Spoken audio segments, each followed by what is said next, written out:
더 우리가 열심을 낼 때가 있다면 또 그렇지 못할 때가 또 있거든요. 그럴 때마다 기도하고 또 말씀의 언약을 우리가 믿으면서 한 걸음 한 걸음 더 성장해 가는 우리 모두가 되기를 주님의 이름으로 부탁합니다. 오늘은 사사기입니다. 사사기. 그래서 사사기를 지금까지 3번, 4번 펼쳐왔는데요. 사사기가 인물의 이제 그 영웅의 이야기들이 많이 포함되다 보니까 하나도 좀 쉽게 우리가 알고 있는 것들은 좀 쉽게 넘어가고 싶은데 또 사실 속에서 우리가 한번 찾아보는 것도 좋겠다 해서 한 번 더 이렇게 왔습니다. 그래서 지난 주간에는 입다에 대한 얘기를 나눴죠. 그죠? 입다에 대한 얘기를 나눴고 그 전주에는 기드온에 대한 얘기를 나눴습니다. 그래서 우리가 말하는 대사사 기드온과 입다와 삼손 이 세의 사사를 이야기를 나누는데요. 오늘은 이제 입다의 마지막 부분과 삼손의 마지막 부분을 함께 나누고자 합니다. 오늘 이 시간 우리가 함께 기도하면서 우리 이 말씀을 하나님의 말씀으로 받기를 소원합니다. 우리 기도하겠습니다. 사랑하는 주님, 제가 읽을 이 성경이 하나님의 말씀임을 믿습니다. 성경의 내용이 이해가 되든지 안 되든지 나의 자발적인 머리로 이해하지 않고 그 내용 그대로 인정받고 받아들이기를 원합니다. 성령님께서 조명해 주셔서 정확하게 깨닫고 말씀이 삶이 되는 하루를 살도록 도와주옵소서. 예수 그리스도의 이름으로 기도드립니다. 아멘. 네, 우리가 기도하는 것과 같이 늘 말씀이 나의 삶이 되어서, 그죠? 성령님의 인도하심에 따라 날마다 하나님 말씀과 동행하는 그런 삶이 되기를 바랍니다. 지리로 보는 우리가 사사 이야기까지 왔는데요. 먼저 창세기가 이집트에까지의 기록을 해놓은 것을 우리가 말하죠. 그래서 창조 시대와 족장 시대를 기록한 것이 창세기다 이렇게 기억하시면 되겠습니다. 그 다음에 출애굽은 가나안 출애굽에는 이 출애굽은 어디까지죠? 시내산까지, 그죠? 시내산. 그래서 가운데에 있는 그림이 모세가 홍해를 가르는 이야기, 그 캐릭터를 집어넣었습니다. 그 다음에 시내산에서 머무는 것은 성막, 그죠? 우리가 1년 동안 머물면서 기록된 책, 그래서 레위기입니다. 레위기. 그래서 그 다음에 나오는 것이 이제 민수기인데요. 민수기는 시내산에서 출발해서 가데스바네아까지 올라갔다가 정탐을 하고 가나안을 정탐하고 다시 그 정탐한 일로 인하여서 그 횟수대로 인원수대로 1년에 한 명씩 해서 38명이죠. 40년 동안 광야에서 유리당하는 일을 당하게 되죠. 그래서 어디까지요? 모압의 평지까지 오는 것을 민수기의 과정을 기록한 것을 볼 수가 있습니다. 그래서 민수기에 보면 우리가 그 과정 속에서 노뱀 사건, 그래서 1세대가 다 죽는 그런 사건들이 나오죠. 그래서 그 다음에 나오는 게 신명기입니다. 신명기는 시내산에서 레위기가 쓰였던 것 같이 모압 평지에서 이제 2세대에 들어갈 이스라엘 백성들을 위해서 다시 한번 하나님의 율법을 되새겨주는 이야기를 기록한 것이 모세의 세 번의 설교를 가지고 기록한 것이 신명기다 이렇게 말씀을 드렸습니다. 그 다음 나오는 게 이제 가나안 정복이죠. 그래서 여호수아가 가나안 정복을 하게 되어지는데 여기서 땅의 정복과 그 다음에 땅을 분배하는 사건까지 기록해 놓은 책이 바로 여호수아서가 되죠. 그 다음에 우리가 잘 아는 바와 같이 이제 사사기입니다. 사사기는 이렇게 나선형 그림 그려놨죠? 이게 뭘까요? 반복한다 해서 구조적인 얘기를 해서 7번 반복하는 이야기를 기록해 놓았는데 첫 번째가 배신하고, 그죠? 그 다음에 회개하고, 그 다음에 사사를 구하면서, 그 다음에 하나님께서 구원해 주시고, 그리고 평안이 오고, 그들의 삶의 속에서 하나님께서 회복시키시는 사건, 이것을 계속 반복적인 사건으로 기록해 놓은 것을 볼 수 있습니다. 그래서 사사기는 12명의 영웅의 이야기로 볼 수 있지만 그렇지 않다는 것이죠. 사사기는 왕이 없었던 시기에 사람의 이 생각과 또 사람 스스로의 판단에 의해서 이루어졌던 이야기. 그래서 사사기는 재판관에 대한 이야기다 이렇게 얘기를 했죠. 그래서 사사기는 오히려 사사들의 실패에 대한 이야기입니다. 스스로 왕이 되려고 했던, 하나님의 왕이 있음에도 불구하고 스스로 왕이 되려고 했던 사건을 다루는 사건. 그래서 사사시대는 약 300년 동안 이루어집니다. 300년 동안 이루어지는데, 특징으로는 사사기는 연대별로 기록되어 있지 않습니다. 그래서 한 번은 앞에 있다가 그 다음에 뒷부분에 있던 것이 기록된 것이 또 사사기 초기로 가기도 하고 이렇게 되어집니다. 그래서 사사기는 연대별로 되어 있지 않기 때문에 인물 중심으로 나열되어 있다는 것을 우리가 살펴볼 수 있겠습니다. 그래서 지난 시간에 이 사사의 3인에 대한 이 실수와 교훈에 관해서 얘기를 우리가 계속해 왔는데요.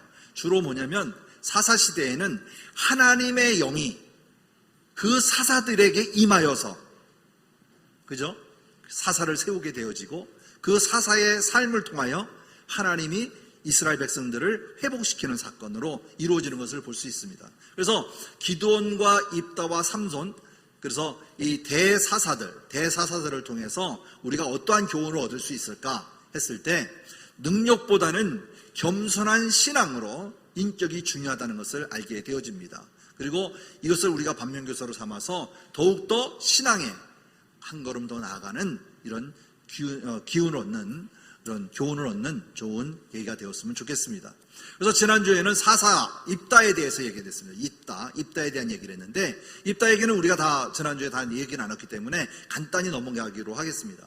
입다는 먼저 배신의 사건이 나오죠. 그래서 10장에 나오는 이야기인데, 이것은 뭐냐면 아람과 시돈과 모압과 암몬 백성들이 그들의 신들도 섬겼고 블레셋 사람들의 신들도 섬겼다. 이래서 여호와를 멀리하고 섬기지 않았던 것에 대하여 얘기하고 있는 것을 볼 수 있습니다.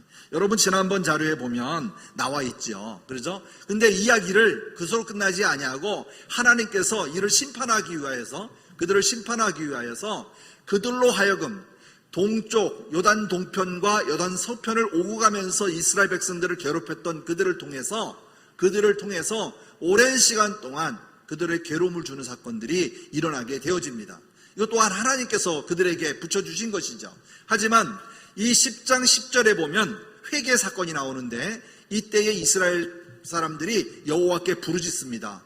우리가 여호와 앞에 죄를 지었습니다라고 고백하고, 우리가 우리 하나님을 떠나 바알상을 섬겼다는 것을 입으로 고백하게 하고, 그들로 하여금 하나님을 찾도록 이렇게 만드셨습니다. 그래서 이 회개를 통하여서 자기 스스로가 하나님이 나의 주인인 것을 고백하게 되어지는데, 하나님은 한 번에 그렇게 얘기하지 아니하시고, 야, 너희들이 따랐던 신들에게 가서 구해달라고 해라. 오히려 하나님께서 그들에게 핀잔을 주는 것 같이 얘기하십니다. 하지만 그들은 뭐라고 얘기하냐면, 회개하면서 10장 14절 말씀에 그 신들에 구해달라고 하나님께서 그들에게 얘기했을 때 15절 말씀에 보면 다시 한번 우리가 죄를 지었습니다 하고, 이번만 우리를 구해 주십시오라고 얘기합니다. 이번만 구해 주시면 저희가 다시는 하나님을 멀리하지 않겠습니다 라고 얘기하게 되어지죠. 그래서 16절 말씀에 보면 다른 나라의 신들을 없어버리고 다시 여호와를 섬겼다라고 하는 것이 나오게 되어집니다. 근데 중요한 것은 뭐냐면, 입다는 출생의 비밀이 있어요. 그건 뭐냐? 기생의 아들이에요.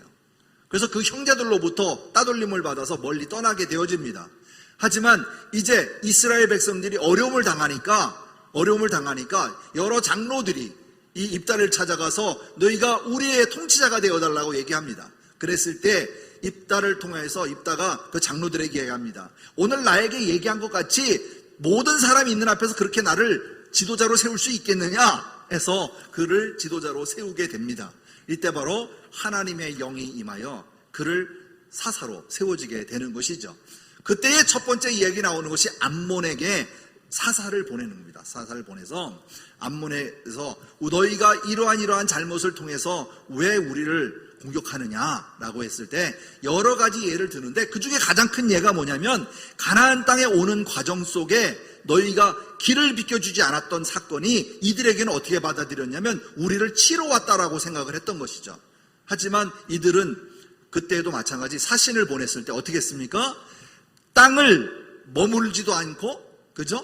그곳에서 물도 마시지 아니하고 그대로 지나가기만 해달라고 했을 때 그 애들은 그들을 허용해주지 않았어요. 이스라엘 백성을 허용하지 않았어요. 그래서 왕의 대로를 거쳐 우회해서 모압 평지까지 올라가게 되어지죠. 바로 이랬을 때에도 이 입다의 이야기를 암몬 왕이 무시하게 되어집니다. 그래서 여호와께 서운하게 되어지는데, 이 사건은 이미 전쟁에서의 딱 한 번인데 한 구절로 이야기합니다. 하나님께서 영이 입다에게 임하셨다라고 얘기하죠. 그죠? 임하셔서 그 전쟁을 이기게 하세요. 이기게. 근데 그 전에 입다가 뭐라고 얘기하냐면, 하나님, 내가 이 전쟁에서 이기게만 되면 나를 맞이하는 첫 사람을 하나님께 번제물로 드리겠습니다 라고 하나님 앞에 서운하게 되어집니다. 근데 이 이야기가 어떻게 된다고요? 이 몰렉이라고 하는 건 암몬의 신인데, 여기는 인신제사를 드리는 거예요. 사람을 신에게 바치는 사건. 이게 바로 그들의 신을 섬기는 풍습이었어요. 그러다 보니까 이 사사마저도 그 나를 환영하는 자, 전쟁에 승리해서 나온 자를 이렇게 인신으로 제물로 드리겠습니다라고 말하게 되는, 서운하게 되어지죠. 바로 사사들마저도 그들의 신들을 섬기는 일에 빠져 있었다는 것을 우리가 알 수가 있는 것이죠. 다시 말하면 종교적으로 타락되어 있다는 거 하는 것을 우리가 볼 수가 있습니다. 자, 그런데 이것으로 끝나지 않습니다. 그 결과가 어떻게 했을까요? 전쟁에 승리하고 돌아왔을 때 자기를 먼저 맞이한 사람이 누구라고요? 바로 무남동녀, 자기 딸, 하나밖에 없는 딸이 환영하게 되어집니다. 그랬을 때에 입다가 하는 말이 뭡니까? 너는 나를 참담하게 하는 자요, 너는 나를 괴롭게 하는 자 중에 하나로다 라고 얘기하면서 오히려 슬픔이 나를 비호하게 되는, 이렇게 얘기하게 되어지죠. 전혀 딸을 관해서, 딸에 대하여 아픔에 대한 얘기를 하지 아니하고 나의 일을 나가 오히려 더 너의 마음이 참담하다는 얘기를 하게 되어지는 것이죠. 그런데 지난번에 말씀드렸을 때 다윗은 압살롬을 잃었을 때 압살롬의 죽음에 대하여 하나님에게 나를 데려가 달라고 하죠. 압살롬은 놔두시고, 이러한 건 대조적으로 우리가 한번 살펴봤던 적이 있습니다. 바로 이겁니다. 그러다 보니까 이 이로 인하여서 입다는 자기 이야기에 대해서 하나님 앞에 바로 설 수 있었는데도 불구하고 오히려 알지 못하고 하나님 앞에 드리는 것에 대하여 깨닫지 못하였기에 이러한 서원을 하게 되는 것이죠. 결국은 어떻게 됩니까? 딸은 드려지게 되어지죠. 그래서 죽임을 당하게 되어집니다. 하나님 앞에 드려지게 되는데, 이러한 것들이 바로 우리가 하나님의 말씀을 알지 못하기 때문에 그러한 서원을 하게 됐다는 것을 우리가 알 수 있습니다. 그래서 레위 지파에 대한 교육이 이루어지지 않았다. 말씀에 대한 삶의 중심에 있지 않았다 하는 것을 우리가 알 수 있습니다. 근데 이게 재미있는 것이 뭐냐면, 그 이후에 보면 13장 이후에 보면 12장 이후에 보면 이런 말이 나오죠. 입다의 사건은 이걸로 종료가 되어져요. 그런데 에브라임에는 이 사건이 이루어져요. 거기다 몇 구절을 삽입시켜 놓으셨어요. 이게 왜 그럴까요? 나중에 이제 사건의 전개가 나오지는데 12장 1절에서 7절 말씀 이야기해 보면 에브라임 사람들이 길르앗 사람들을 조롱하였다. 길르앗 사람이 누구예요? 입다잖아요. 그죠? 그 무리들을 조롱하게 되어져요. 왜 그러냐면 전쟁이 일어났는데 왜 우리를 부르지 않았느냐? 오히려 다 차려놓은 밥상에, 그죠? 숟가락 하나 얹는 것 듯한 이런 일이죠. 왜 나를 부르지 않았소? 그랬더니 입다가 그들에게 말할 때 어디는 내 백성과 나는 암몬 사람과 큰 싸움을 치렀소.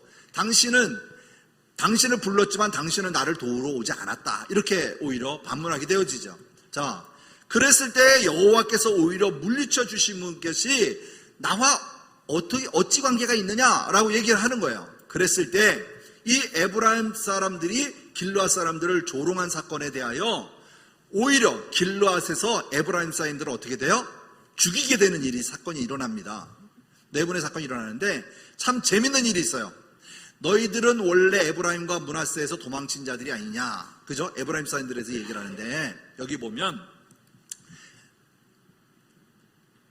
테스트를 하잖아요. 그죠? 그들에게 강을 건널 때 이렇게 물어봐요. 당신은 에브라임 사람이 아니요? 라고 물어보면 아닙니다 라고 얘기하면 그 사람에게 뭐라고 한다?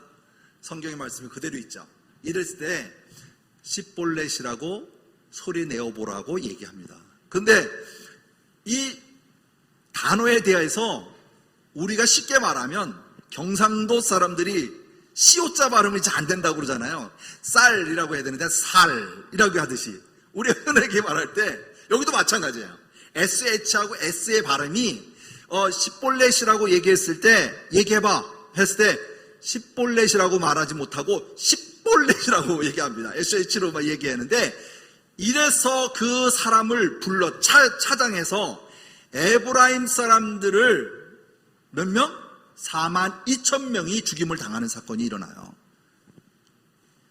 이로 인해서 입다가 에브라임 사람들의 그 자기들의 조롱한 일로 인하여서 그 사람들을 다 42,000명을 죽이는 사건이 나옵니다. 다시 말하면 입다의 그 길르앗 사람들의 조롱거리가 민족적인 죽임으로 이루어지는 사건으로 볼 수가 있는 것이죠. 그래서 17절 말씀에 보면 입다는 이스라엘 백성들을 위해 6년 동안 사사로 있었습니다. 그 후 길르앗 사람 입다는 죽어서 길르앗에 있는 어떤 마을, 어떤 지명을 정해주고 갔냐고 어떤 마을에 묻혔다고 이렇게 간략하게 얘기하는 것을 볼 수 있습니다. 다시 말하면 이 십볼렛이라고 하는 것은 그로 인하여서 집단이나 외부 사람들을 구별하기 위해서 사용되는 단어라고 지금 쓰여지고 있습니다. 그렇죠? 지금 우리 경상도 분 계시나요? 쌀 한번 해보십시오. 살. 살. 아무리 하려고 해도 살이더라고요. 참 그런 거 보면. 그래서 이 말의 성경에도 이러한 예가 있다 하는 것을 얘기해서 한번 짚어보았습니다. 그렇다면 오늘 이야기입니다. 오늘 이야기. 자기가 왕이 된 마지막 삼손 이야기입니다. 삼손은 어린아이 때부터 많은 설교나 또는 이야기거리로 들었어요. 그렇죠? 삼손에 대하여 모르는 사람 있습니까? 삼손. 이 손가락이 맞나요? 삼손. 예? 삼손. 오늘의 이 삼손은 많이 다루진 않겠지만 여기 나오는 이야기를 몇 가지로 다뤄보고자 합니다. 여러분 가지고 있는 지난번 책자에 보면 21페이지에 나와 있는데 13장부터 16장까지 있는 이야기입니다. 13장부터 16장까지 있는 이야기, 삼손의 이야기입니다. 자, 보세요. 사사까지 타락하니까 하나님께서 비상수단으로 특별조치법을 발동했다. 이렇게 했죠. 그죠? 특별조치법. 이게 뭘까요? 바로 나실인을 세워주시는 거예요. 나실인. 하나님으로부터 완전히 구별된 자 아니겠습니까? 하나님의 일을 하기 위해서 구별된 자를 나실인이라고 얘기하죠. 그래서 나실인을 들어서 이젠 마지막 수단으로 나실인까지 하나님께서 세우는 것을 볼 수가 있어요. 자, 근데 나실인은 뭘까요? 민수기 6장 1절에서 6절에 보면 나실인에 대한 정의를 지난번에 우리가 함께 배웠습니다. 그 중에 다시 한번 리뷰해서 들어보면 나실인은 남자만 하는 것이 아니라 여자도 가능해요. 그래서 남자, 여자가 다 나실인으로 서원할 수가 있습니다. 그리고 난 다음에 나실인이 하지 않아야 될 것이 있는데 첫째, 우리 한번 읽어볼까요? 시작. 포도나무의 소사는 무엇이든지 먹어선 안 된다. 다시 말하면 술 취해서는 안 되는 거예요. 두 번째, 시작. 삭도를 그의 머리에 대어서는 안 된다. 그렇죠? 장발장이 되는 거, 장발이 되는 거, 장발. 그 다음에 세 번째, 시체를 가까이에서는 안 된다. 왜 시체를 가까이 하면 안 될까요? 부정이죠. 부정. 예? 시체는 부정한 것이기 때문에 부정해서는 안 된다라고 하는 것이죠. 그래서 나실인은 포도나무의 소산을 먹어서도 안 되고 삭도 칼로 머리에 대서는 안 되고 시체를 가까이에서는 안 된다 하는 것이 나실인으로서 살아가는 지켜야 할 사항이었어요. 그렇죠? 그래서 이 삼손은 바로 이와 같이 나시린으로서 세움을 받게 되어집니다. 그래서 그의 어머니 마노아가 이를 통하여 세워지게 되어지게 되죠.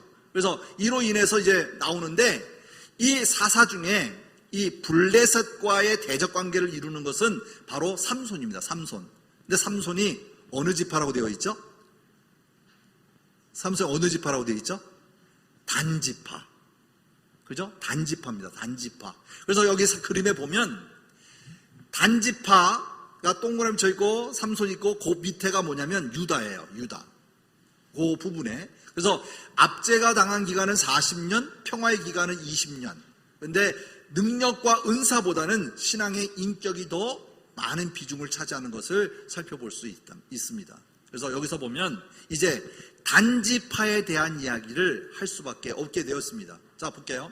자, 삼손의 행동은 어땠을까요? 우리가 잘 아는 바와 같이 13장에 보면 포도주와 독주를 마시지 말라고 했는데도 그가 그 나시린에 대한 그 정의가 나와 있어요. 나와 있는데 그가 하나님 앞에 구하고 하나님 앞에 의지하였을 때 이러한 사건들의 전개를 쭉 보면서 드디어 14장부터는 이제 그가 행동에 대한 사건을 나열해 놓습니다. 그래서 블레셋에 가서 술을 마시는 사건이 일었고요. 그 다음에 사자의 시체에 꿀이 잔뜩 들어있는 것을 그가 먹게 되어집니다. 시체를 만지게 되는 사건이죠. 그 다음에 죽은 당나귀 뼈, 그죠? 죽은 당나귀 뼈를 가지고 어떻게 되죠? 몇 명을 죽게 되죠? 당나귀 뼈를 가지고 일어난 사건이죠. 어디 찾아볼까요? 잠깐 볼까요? 자, 14절 이후인데요. 15장 14절 보세요. 15장 14절 이후에 보면 삼손이 레이의 이름에 블레셋 사람들이 그에게 마주 나가며 소리를 지를 때 여호와의 영이 삼손에게 임하였다 이렇게 돼야 되는데, 삼손은요 특이하게 하나님의 영이 임할 때 갑자기 임한다고 나와 있어요. 모든 구절에 갑자기 임하였다 이렇게 나와요. 다시 말하면 하나님의 영이 임하여 사사로 세울 때 그는 행동 거지마다 하나님과의 이 블레셋을 대적하기 위해서 세운 사사기 때문에 하나님께서 갑자기 그의 영이 임하여서 이 일을 감당하게 하세요. 그래서 나귀의 새턱뼈를 보고 손을 내밀어 집어들고 그것으로 1000명을 죽였다 이렇게 나와요. 그러니까 매번 사건마다 삼손에 의하여서 블레셋 사람들이 다 죽임을 당하는 것을 살펴볼 수 있습니다. 그러고 난 다음에 또 한 것이 뭐냐면 이가 행동하는 모든 일들을 보면요 꼭 하지 말라는 것만 해요. 참 나시린으로서 하지 않아야 될 일들을 이 삼손이 그대로 행하고 있어요. 그러다 보니까 첫 번째 사건에서도 마찬가지 블레셋 이방 여인을 첫눈에 반해가지고 쫓아가게 되는 사건부터 시작해서 또 구하는 처자도 마찬가지 이방 여인들을 자기의 첩으로 사귀는 이런 일들이 계속 반복돼서 이루어지는 것을 볼 수 있습니다. 이 턱뼈로 1000명을 죽인 다음에 그가 목이 말라가지고 하나님께 이 부르짖으면서 내가 이 목말라 죽겠으니까 나에게 물을 달라고 얘기했을 때 하나님께서 또 그에게 물을 주셨어요. 그걸 우리가 잘 아는 바와 같이 에낙고레라고 그러죠. 에낙고레. 그래서 부르짖는 자의 산이다. 그래서 그가 그로 인하여서 회복되어지는 사건이 15장 마지막 절에도 있습니다. 그리고 난 다음에 16장에 들어가면 무슨 사건이 일어나냐면 삼손이 가사에 가서 거기서 한 기생을 보고 그에게로 들어갔더니, 마찬가지예요. 여기도 마찬가지. 가사라고 하는 것은 블레셋의 5개의 도시 중에 하나예요. 가사라고 하는 것은. 그래서 이 삼손도 또 이 삼손이 이 가사 지역에 가서 그 기생 여인을 쫓아가는 사건이 그 16장 1절에서 3절 말씀에 나옵니다. 그 다음에 나오는 4절부터 보면 이제는 드릴라라고 알죠? 잘 아는 드릴라의 사건이 또 나와요. 그래서 블레셋 사람들로부터 돈을 받고, 참 여기서 재밌는 사건이 나오는데 얼마를 받은 줄 아세요? 은 1100개를 받아요. 은 1100개. 어마어마한 거죠. 은 1100개를 받는데 나중에 들릴라가 블레셋 사람으로부터 받은 은 1100개가 나중에 미가의 집에 있을 때 아들이 훔친 돈이 얼마예요? 은 1100개예요. 그게 같아요. 그걸 한번 기억해 보시면 좋을 것 같습니다. 자, 이로 인하여서 드릴라가 당신에게 큰 힘을 주는 것이 무엇이냐라고 그 비법을 가르쳐달라고 얘기를 하죠. 삼손이 한 번에 가르쳐줬을까요? 안 돼. 이건 절대 그럴 수 없어. 두 번째, 또 물었을 때 안 가르쳐줬어요. 반복적으로 자기한테 얘기할 때마다 3번이나 그것을 말하지 않았다. 이렇게 나와요. 자, 그런데 어떻게 할까요? 그는 끝까지 반복하여 얘기 나누다가 결국은 드릴라에게 진심을 얘기하게 되어집니다. 그 사건이 바로 이제 16장 15절 말씀에 나오는데 내가 왕이다 해가지고 마음의 전쟁의 부분을 우리가 살펴볼 수 있습니다. 한번 볼까요? PPT 한번 보겠습니다. 여기 보면 15절 말씀에 보면 드릴라가 삼손에게 이르되 당신의 마음이 내게 있지 아니하면 당신이 어찌 나를 사랑한다 하느냐 이렇게 얘기하죠. 그리고 난 다음에 당신이 이로써 3번이나 나를 희롱하고 당신의 큰 힘이 무엇으로 말미암아 생기는지 내게 말하지 아니하였도다 이렇게 얘기합니다. 사건에서.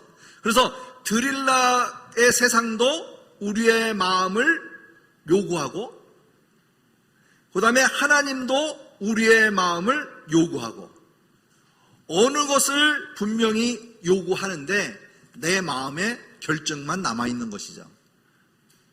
결정만. 우리 PPT 보겠습니다. PPT 한번 띄워주세요. 네. 여기 보면 드릴라도 하나님도 우리의 마음을 요구하세요. 중요한 건 뭘까요? 중요한 것은 결정입니다. 결정. 우리가 지난번에도 한번 얘기 나눴지만 좌로나 우로나 가지 않는 것은 나의 결정입니다. 항상 결정은 신앙의 중심에서 바라봤을 때 결정은 누구에게 있다? 저에게 있는 것입니다. 그래서 우리가 믿음으로 바로 서 있는 사람은 그 결정이 분별력을 가져서 올바로 찾아가게 되는 거예요. 하지만 미혹되게 우리가 다른 생각을 하거나 하나님의 말씀에 기준이 되어 있지 않으면 항상 어떻게 해요? 좌로도 기웃거리고 우측으로도 기웃거리고 이게 맞는지 저게 맞는지 중심을 잡을 수가 없는 것이죠. 다시 말하면 기준이라고 하는 것은 하나님의 말씀으로 바르게 세워졌을 때 우리가 중심을 잡아서 결정할 수 있는 것입니다. 삼손은 어땠을까요? 삼손은 그렇게 하지 못했다는 얘기죠. 바로 그렇게 하지 못했습니다. 그래서 이 말씀에 보면 절제 능력을 상실했다 이렇게 나오죠. 그래서 17절 말씀에 보면 이런 말씀이 나와요.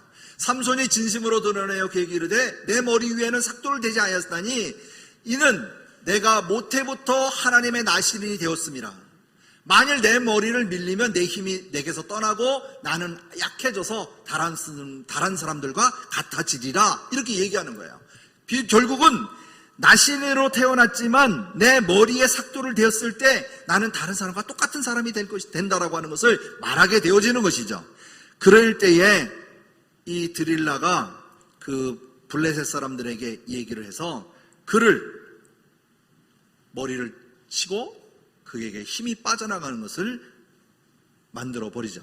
그죠? 그래서 여기 보면 15절 이후에도 보면 19절에도 이런 말이 나와요. 드릴라가 삼손에게 자기 무릎을 베고 자게 하고 사람을 불러 그의 머리털 7가닥을 밀고 괴롭게 하여 본즉 그의 힘이 없어졌더라. 결국은 하나님의 말씀이 그대로 이루어진 것이에요. 왜냐하면 정말 내가 머리카락을 자르면 힘이 없어질까? 한 번 더 의심해 볼 수도 있어요. 그렇죠? 하지만 하나님께서는 그 말씀에 대한 의미의 기준을 분명하게 삼손을 통하여서 약속을 이루신 걸 볼 수 있습니다. 이로 인해서 삼손은 그가 힘이 없어지게 됐을 때 20절 말씀에 보면 뭐라고 얘기하냐면 20절 말씀 이후에 보면 자기 자신 스스로가 하나님의 영이 떠난 것을 알지 못하는 것을 볼 수가 있습니다. 그래서 여러분 성경이 있다면 20절 말씀에 보면 이렇게 얘기합니다. 하반절에 여호와께서 이미 자기를 떠나신 줄을 깨닫지 못하였더라. 결국은 삼손은 하나님의 영이 떠나는 것을 알지 못했다는 거예요. 결국은 삼손이 하나님의 영이 떠난 이후에는 어떤 삶을 살았을까요? 그때는 21절 이후에 보면 블레셋 사람들이 그를 붙잡아 그의 눈을 빼고 끌고 가사에 내려가 놋줄로 매고 그에게 옥에서 맷돌을 돌리게 하였다.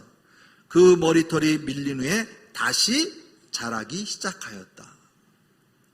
참 재밌죠? 그죠? 이야기가 참 재밌지 않아요?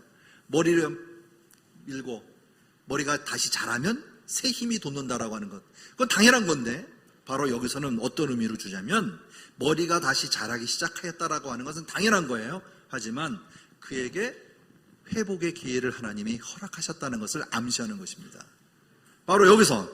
그리고 난 다음에 삼손이 어떠한 일을 행하였다 그래서 맷돌을 매게 되어지죠. 그렇지만 이스라엘 사람들을 대표한 이 삼손이 이러한 고통을 당할 때 블레셋 사람들은 오히려 자기네 신이 원수의 손에서 우리 삼손을 넘겨줬다라고 해가지고 그들이 믿는 블레셋의 다곤 신상에서 큰 제사를 드리게 되어지는 거예요.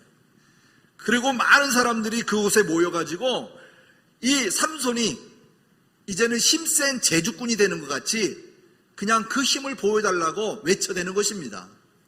자, 그랬을 때 삼손이 양쪽의 기둥에 묶여서 그 기둥을 가지고 그에게 붙든 그 의지를 가지고 구하게 되어집니다. 바로 이때에 사건이 이루어지는데 자기 손을 붙든 소년에게 이르되 나에게 이 집을 버틴 기둥을 하나를 그에게 의지하게 하라. 이제 눈이 멀었으니까 한쪽에 찾아서 소년 보고 이것을 버틸 수 있는 곳을 나를 안내해달라라고 얘기하는 것이죠. 그때에 남녀가 가득하고 블레셋 모든 방백들도 거기에 있고 지붕에 위에 있는 남녀가 몇 명이냐면 3,000명가량이 삼손의 재주를 보기 위해서 그곳에 군집해 있는 거예요. 몰려 있는 것이죠. 그때에 28절에 보면 삼손이 여호와께 부르짖어 주 여호와여 구하옵나니 나를 생각하소서. 하나님이여 구하옵나니 이번에 나를 강하게 하사 나의 두 눈을 뺀 블레셋 사람들에게 원수를 단번에 갚게 하소서라고 얘기하게 되어집니다. 그러고 나서 오른손과 왼손으로 그것을 의지하고 나서 그것을 온몸을 다하여 무너뜨리게 되죠. 이건 우리가 아는 사건이에요. 이랬을 때에 29절 이후에 보면 이런 말이 나와요. 삼손이 죽을 때에 죽은 자가 살아있을 때보다 죽은 자가 더 많았다. 이렇게 얘기하게 되어지죠. 자, 왜 이야기를 제가 반복해서 얘기하냐면 우리가 상상을 할 때 내가 절제할 수 없는 능력으로 살아가는 시대, 내가 무엇인가를 결정해야 될 때 결정하지 못하는 시대, 그리고 내가 하고 싶은 것과 보고 싶은 것과 가고 싶은 곳이 있지만 그것을 내가 행하지 못한, 꼭 그것을 내가 하고야 마는 그런 시대에 우리가 사는 이때에 하나님의 것을 분별할 수 있는 그 기준점이 무엇일까 하는 것이죠. 삼손에게 주어졌던 이 능력이라고 하는 것은 단번이라고 하는 데 있어요. 단번. 내가 지금까지 잘못했던 것을 돌아보게 하고 그로 인하여서 그의 목적이 뭘까요? 삼손의 목적은 블레셋 대적자들을 죽이는 일이에요. 그죠? 바로 살아있을 때 죽인 자보다 그때의 죽인 자들이 더 많다라고 하는 말은 바로 온전하게 하나님의 뜻을 이루는 도구였음을 얘기하는 것이죠. 우리에게는 어떠한 삶을 하나님께서 허락하셨을까요? 여러분에게 또는 저에게 바로 저 각자에게 주어진 달란트입니다. 그 달란트를 맡아서 나는 청지기로서의 그 삶을 사는 거예요. 그 청지기는 반드시 부여된 만큼 나중에는 어떻게 해요? 책임이 있고 결산할 때가 있어요. 결산할 때 잘했다 칭찬받는 청지기가 돼야 되지 않겠어요? 바로 이 청지기의 삶이 왜 중요하냐? 하나님의 도구이기 때문에 그래요. 하나님의 영광을 돌리는 도구이기에 내가 어떠한 무슨 일을 하더라도 사람마다 역할이 있고 오늘 여기 12명의 사사가 12지파를 대표해서 한 사람 한 사람 사사를 세웠듯이 이스라엘 전역에 스스로 왕이 되어 부패된 과정을 얘기하고 있는 것이거든요. 그래서 종교적으로도 부패하고 도덕적으로도 부패하고 이러한 부패된 삶이 누구 없이 하나님이 없는 상태에서 이루어지고 있는 것, 하나님을 멀리했을 때 이루어지는 사건들을 나열해 놓았다, 이렇게 보시면 될 것 같습니다. 자, 그렇다면 오늘의 이야기의 마지막 부분이 나가는데요, 이 세 가지 이야기는 지금 얘기했던 내용입니다. 이방 여인을 드릴 날을 받아들인 것, 조심해야 될 것 중에 자신의 말을 발설함으로써, 그죠? 힘이 얻게 되어지는 사건. 그 다음에 블레셋 가사, 여호수아의 유언이라고 제가 표시해놨는데, 여호수아의 유언이 뭡니까? 여호수아의 유언이 유다지파로 하여금 이 블레셋을 다 진멸하라 했지만 가사와 가드와 에글론만 남겨둔 채 진멸하게 되어지지요. 바로 이겁니다. 바로 이 블레셋이라고 하는 말은 오늘날 팔레스타인 수도 가자지구, 아직까지도 이스라엘에 포함되어 있지 않는 이 가자지구가 지금 우리는 그때는 가사라고 이렇게 얘기합니다. 가사. 그러니까 지금 그때의 가사가 오늘날 가자지구다, 이렇게 합니다. 팔레스타인의 수도, 아직도 이스라엘에 들어와 있지 않는 거죠. 그래서 이것을 우리가 가사라고 말하면 강하다, 이렇게 얘기하죠.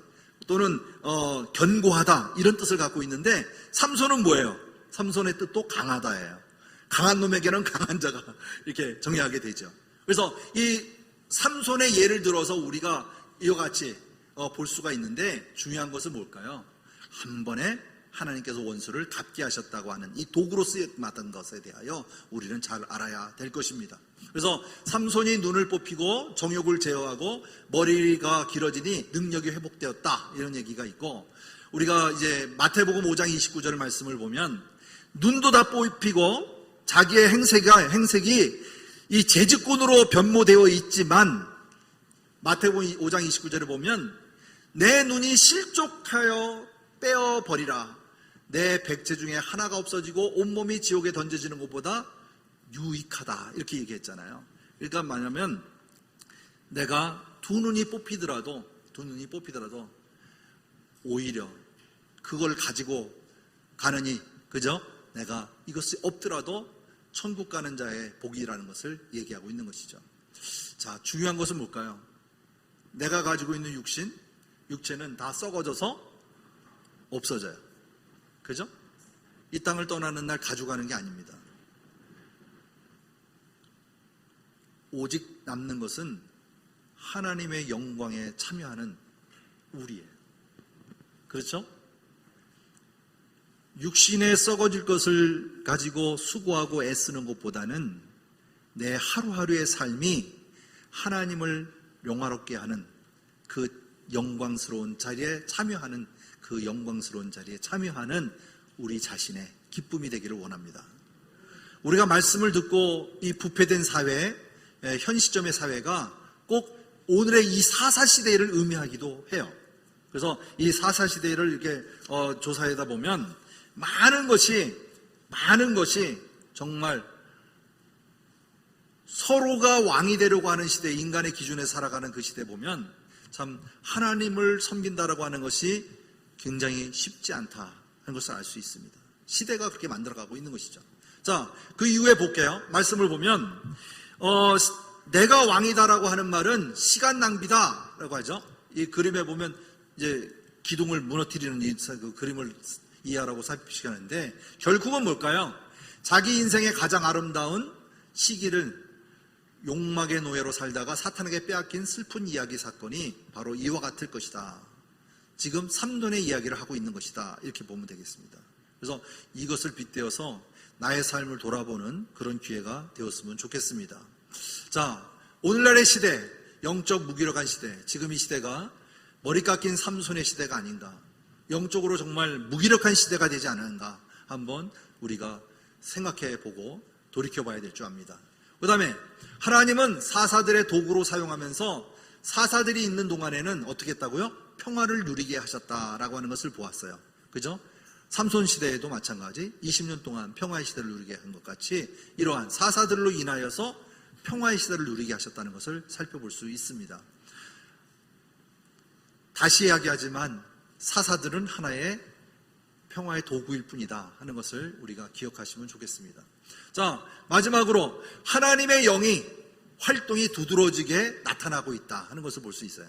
그래서 사사기에 보면 모두 다 하나님의 영, 다시 말해 여호와의 영이 임하매라고 해서 사사를 세우게 되고 사건마다 하나님의 영을 통하여 내재되는 영을 통해서 세워져 가는 것을 볼 수 있습니다. 그래서 사사와 레위의 모두 타락한 시대 속에서도 하나님은 다음 세대, 바로 사무엘을 준비하시는 하나님이라는 것을 우리가 오히려 절망보다는 기대하는 그러한 삶을 우리가 볼 수가 있습니다. 자, 여기까지가 사사들의 마지막 이야기예요. 12명의 사사에 대한 마지막 이야기를 오늘 이렇게 마쳤습니다. 근데 오늘 하나 드린 자료 있죠? 별책부록이라고 하는 것. 이거 정말 따로 나눠 드렸습니다. 별책부록입니다. 이 별책부록에는 우리가 살펴보다시피 두 가지의 사건을 가지고 여기선 얘기하고 있습니다. 그래서 레위에 관한 얘기와 단지파에 대한 얘기를 통해서 이스라엘 사사들이 이스라엘 시대가 얼마나 타락했고 종교적이고 도덕적으로 얼마나 문란한 때를 당했는지 얘기합니다. 그래서 이 이야기의 시기는요, 사사 시대의 초반을 얘기해요. 초반을 얘기하게 되어지는데, 자, 여기서 보면 사사 시대의 첫 페이지에 보면요, 미가의 신상 사건과 레위의 첩 사건이 나옵니다.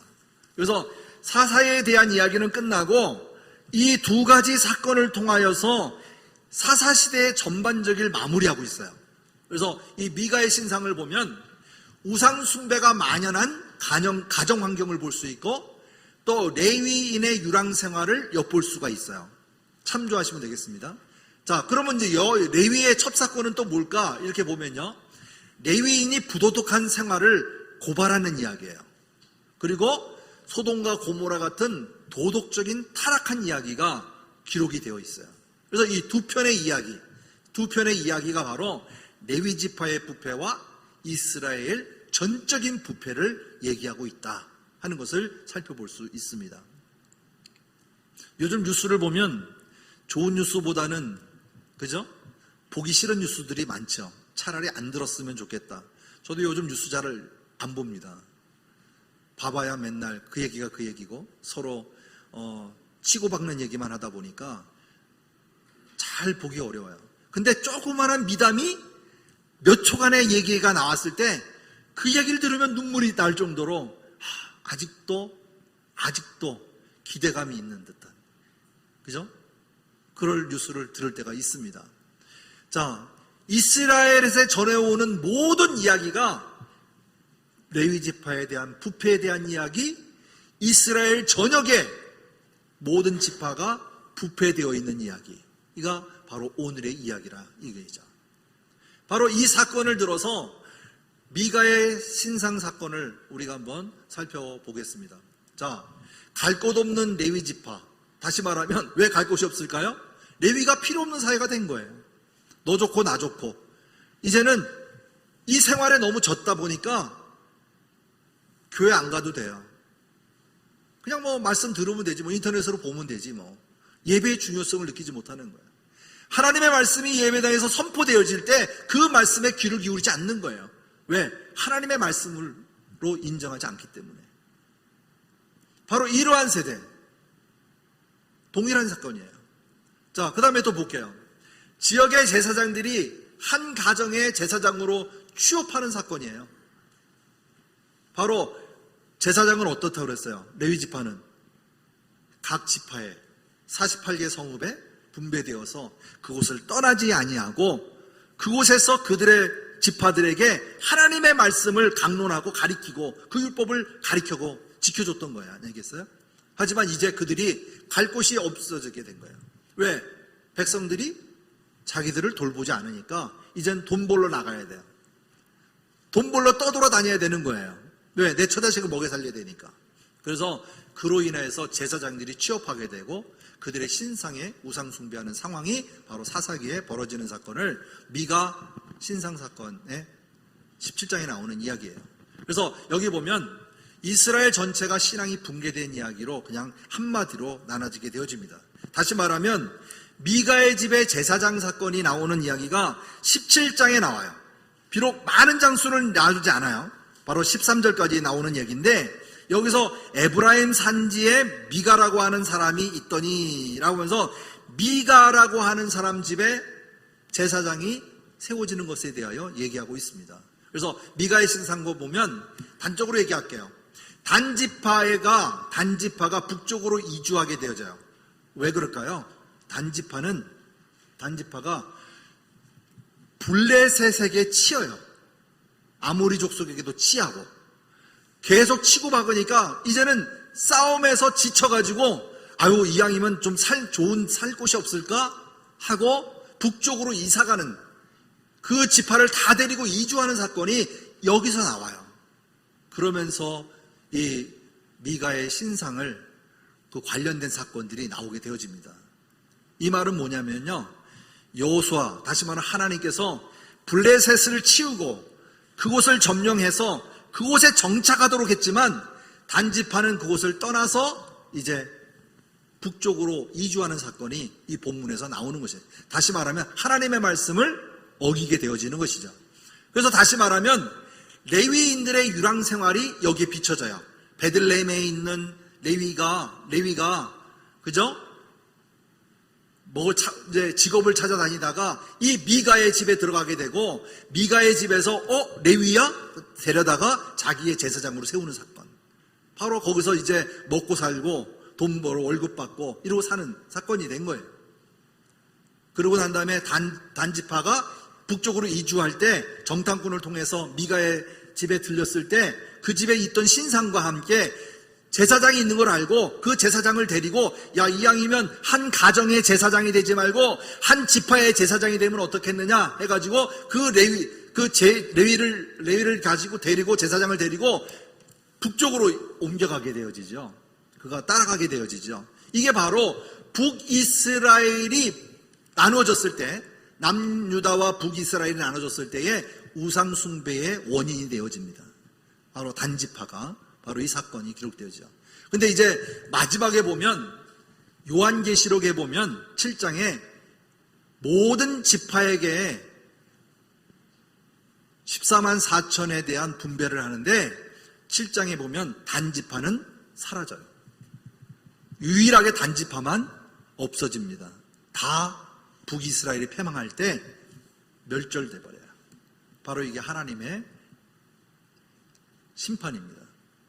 자, 이 사건이 이루어지는 것을 보면 레위기에 규정한 얘기들이 있어요. 레위인들에게 21장에 보면 부정한 창녀나 결혼한 여인을 취하지 말라라고 얘기했고, 음행한 첩이 본가의 베들레헴에서 떠나면서 사건이 발생하는 사건이 나오고요. 그 다음에 베냐민 기부와 거민들에게 끔찍한 사건이 발생해서 이스라엘 사람들끼리 지파 간의 내전으로 확대되는 사건이 바로 21장에 기록되어 있어요. 21장의 시작을 보면 어떻게 나올까요?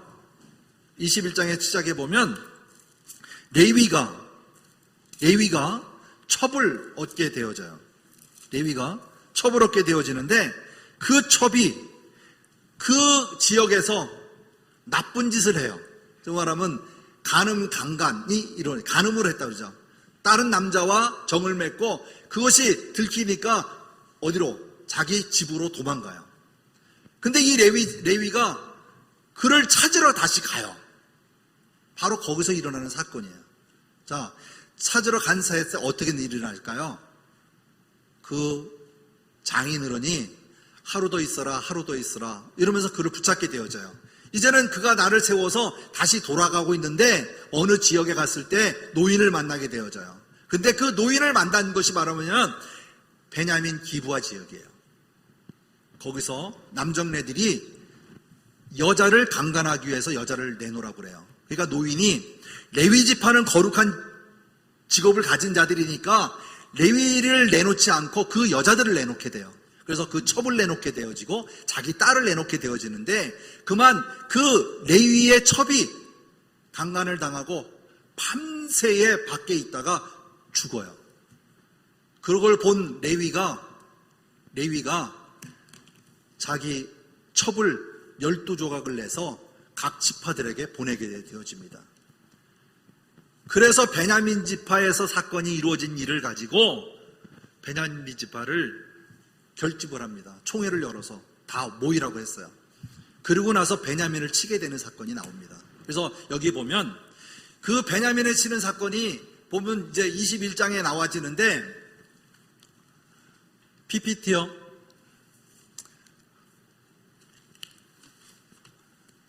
이 기브아인에 대한 만행이 여기서 나오죠. 그래서 1차 전쟁과 2차 전쟁, 3차 전쟁이 있는데 여기 보면 여러분 자료도 있어요. 1차 전쟁에 보면 기브아의 만행을 보면 이런 사건들이 있습니다. 1차 전쟁은 누가 이긴다고요? 베냐민이 승리를 해요. 베냐민이 1, 2차 전쟁에 승리하게 되지는 사건이 있어요. 근데 3차 전쟁에는요 모두 다 600명만 남기고 다 몰살당하는 사건이 일어나요. 그러니까 레위 지파가 어떻게 될까요? 이제는 생존, 유지하기가 어렵게 되어지는 거예요. 그죠? 유지하기가 어렵게 되어졌어요. 자, 그러다 보니까 이 기브아인들의 이 만행으로 인하여서 이제 베냐민 지파의 600명만 생존하게 되어지고 모두 다 이제 죽임을 당하게 되는 사건이 여기서 이루어집니다. 얼마나 이 일이 이루어졌을까요? 그래서 이 기브아의 만행은 19장 20장까지 이어진 계속 보면 기브아라는 말은 구릉지대 있죠? 높은 그죠? 산과 그 다음에 평지에 이루어질 때 산과 산 사이 건너가는 것을 구릉이라고 얘기하는데 기브아는 이 구릉이라는 의미를 갖고 있어요. 넘어도 끝이 없는 그 산 속에 바로 예루살렘으로부터 베델 가는 그 도로변에 있지만 이 기브아는 사울왕의 고향이기도 해요. 사울왕의 고향이기도 해요. 자, 그 다음에 이루어지는 사건을 보면 또 성소가 있었던 곳이기도 해요. 따지고 보면 기브아는 하나님의 성소가 있음에도 불구하고 있었던 지역에도 불구하고 모두 다 어떻게 돼요? 오히려 폐악한 도시가 되어버리는 사건이 나오는 것이죠. 그래서 이 기브아의 만행 사건을 통해서 우리가 알다시피 결론은 이렇습니다. 베냐민 지파가 이제 몇 명 남았다고요? 600명밖에 남지 않았으니까 이제 민족의 형태가 안 되잖아요. 그래서 각 지파의 여자들, 행실이 온전하지 못한 여자들을 데려다가 자기 아내로 삼아서 그 민족을 이루게 돼요. 결국은 어떻게 되냐?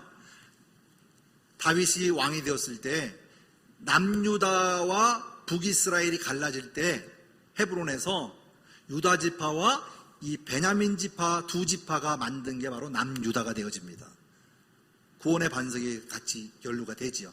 바로 이 베냐민이 지파가 그렇게까지 살아남는 거예요. 이어지는 사건은. 그래서 이 사건을 우리가 자세히 보면 하나님의 때에 바로 사사시대로 이어가지는 과정 속에 이 두 가지 사건, 기브아의 만행 사건을 통하여서 폐쇄되어지고 부패하고 폐역된 사태를 얘기하고 있는 것이죠. 그래서 사사시대에는 종교적 암흑기여 영적 혼란기였던 사사시대를 윤리적인 타락시대를 바라본다. 타락상을 바라본다. 이것이 바로 레위 첩사건을 들어서 알 수 있고 그 다음에 에브라임 산지에 살던 한 레위인의 첩을 두었던 사건, 다른 남자와 가늠하고 도망간 사건, 이야기했던 내용들을 다시 보면 이런 거죠. 그녀를 데려오게 되고 그 다음에 레위인과 동성애라고 표현했지만 간음에 대한 얘기를 나누게 되어죠. 강간이죠. 그 다음에 이 일로 인하여서 이 시체를 나누게 되어지고 각지에 보내주게 되고 이 사건에서 시대적인 타락상을 여실히 보여주는 사건이 바로 기브아 만행 사건이었다 하는 것을 얘기하게 되어집니다. 오늘 결론입니다. 결론 부분을 마치려고 하는데요. 여러분 자료를 먼저 보시면 다음 페이지 보면 몇 페이지냐면 뭐 다른 구절들은 제가 다 빼겠습니다. 빼고 결론 부분을 보면 9페이지 한번 보겠습니다. 9페이지에 보면 그때에는 이스라엘 왕이 없으므로 사람마다 자기 소견에 오른 대로 행하였더라. 그러면서 18장 1절 말씀에도 그때에 이스라엘의 왕이 없었고 라고 말이 나오죠. 그 다음에 19장 1절에도 이스라엘의 왕이 없었을 그때에, 21장 25절 말씀의 마지막 절에도 그때에 이스라엘 왕이 없으므로 하면서 이스라엘 왕이 없다는 것을 얘기합니다. 이 반복적으로 얘기하면서 17장부터 쭉 이야기 나오는 것이 뭐냐면 개인과 점점 지파와 점점 레위인들을 통해서 경건한 왕이 필요한 거예요. 온전한 왕이 필요한 거예요. 이 필요성을 얘기하고 있는 것을 살펴볼 수 있습니다. 그래서 결론 부분에 다음 장에 보면 정치적 리더십은 에브라임의 기드온과 입다가 얘기하고 있고, 영적인 리더십은 바로 레위 지파, 이 두 개의 사건을 통해서 우리가 부패된 상을 살펴볼 수 있다. 그래서 그때에 이스라엘이 왕이 없으므로 사람이 각기 자기 소견에 옳은 대로 행하였다라고 하는 것이죠. 그래서 다시 말하면 이제 왕이 필요한데 그 왕이, 온전한 왕이 누구라고요? 바로 여호와입니다. 여호와. 우리 말하면 예수 그리스도를 기대하고 있는 거죠. 그래서 이스라엘의 지금 12지파에 대해서, 12사사에 대해서 얘기한 것은 모두 다 예수 그리스도를 예표하고 있다. 구원자로 기대하고 있음을 볼 수 있어요. 그래서 맨 위에 보면 먼저 절망 속에 있는 사사의 시대를 우리가 바라봤지만, 다시 보면 이 땅에 오실 예수 그리스도를 바라보는 기대를 갖게 되어지는 사건입니다. 그래서 영원한 왕, 완전한 왕, 우리의 구원자이신 예수 그리스도를 나의 구주로 받아들이는, 기대하게 되는 메시아를 바라보게 되는 바로 이 사사기의 이야기를 나눌 수가 있습니다. 그래서 다음 장에도 보면 결론 부분의 1번에 보면 사사시대는 진정한 왕이신 하나님의 통치하심에도 불구하고 왕을 기다린다는 역설적인 상황이 벌어지고 있다. 그래서 최고의 감독, 최고의 시스템에도 결과물은 최악의 열매를 맺고 있다. 사사시대의 이야기죠. 왕이 없었기 때문에. 그래서 진정한 왕은 하나님이 이끌어 가고 계신데도 그들이 깨닫지 못하는 것이죠. 알지 못하는 세대. 그래서 다음 세대를 위해서 말씀 교육이 그만큼 중요하다. 그래서 이 레위 지파가 중요한 것 같이 우리가 성경 공부하는 것도 그만큼 중요하다는 거예요. 말씀을 깨닫는 게 그만큼 중요하다는 거예요. 그래서 우리가 제자 교육하는 것도 하든 안 하든 뭐가 관심이 있겠어요? 안 해도 그만 아니겠어요? 하지만 이 시대를 살아감에 있어서 내가 온전히 하나님의 말씀을 붙잡고 살기 위해서는 그 말씀이 무엇인지를 알아야 돼요. 깨달아야 됩니다. 그렇기 때문에 우리가 말씀을 듣고 그 말씀을 배우고 내가 결정하고 참여함으로써 내가 더 단단한 믿음 위에 서게 되는 것이죠. 그래서 저는 우리 전 교인이 성경 공부에 열렬한 정말 열띤 토론과 함께 배움에 전념했으면 좋겠어요. 리더자들은 좀 더 많이 공부하고 좀 더 많이 준비하고 또 우리 모든 배우는 사람들도 마찬가지 좀 더 관심을 가지고 현 상황에 대하여 좀 더 의논을 하고 그것을 배우려고 노력하는 우리 모두가 되었으면 좋겠습니다. 그래서 창세기부터 지금까지 우리가 달려왔지만 중요한 것은 뭘까요? 아직도 사사시대에 이르기까지 아직도 진정한 왕은 누구인가? 그걸 깨닫지 못하는 사사들의 이야기를 하고 있습니다. 그래서 마지막 부분에 보면 진정한 왕, 메시아, 그죠? 앞으로 오실 사사들의 모두 이 메시아를 예표하고 있다 하는 것을 우리가 알 수 있죠. 그래서 진정한 구원자가 되실 것이고 유일한 사사가 되실 분이 누구라고요? 바로 예수 그리스도라는 것을 우리가 알 수 있습니다. 자, 과연 그 왕은 누구신가요? 그 왕. 여러분 누구를 왕으로 세우시겠습니까? 바로 예수 그리스도를 나의 구주로 섬기면서 내 소견대로 나의 신념대로 하나님을 섬기지 아니하고 나의 믿음대로 하나님 중심에서 우리가 바로 세워지는 우리 성도님들이 다 되기를 주님의 이름으로 부탁합니다. 이로 인해서 우리가 날마다 하나님의 말씀을 듣고 나갈 때 힘을 얻고 그 힘을 우리가 더욱더 주의 영광을 위해서 쓰임받는 12사도가 아니라 우리 즐거운 교회 모든 사람들이 진정한 하나님의 도구가 되기를 원합니다. 그래서 하나님 앞에 기쁨을 주는 그런 도구가 다 되기를 주님의 이름으로 부탁합니다. 다음 주간에는 제가 지방에 내려갈 일이 있어서 빨리 오지 못할 것 같아서 일단은 목사님께 말씀드렸고요. 그 다음 주간에는 이제 룻기에 대해서 사사의 마지막 룻기 시대를 한 주간에 한번 다뤄보도록 하겠습니다. 그렇게 해서 한 주간도 승리하는 우리 모두가 되기를 주님의 이름으로 부탁합니다. 기도하겠습니다. 사랑의 하나님, 고맙고 감사합니다.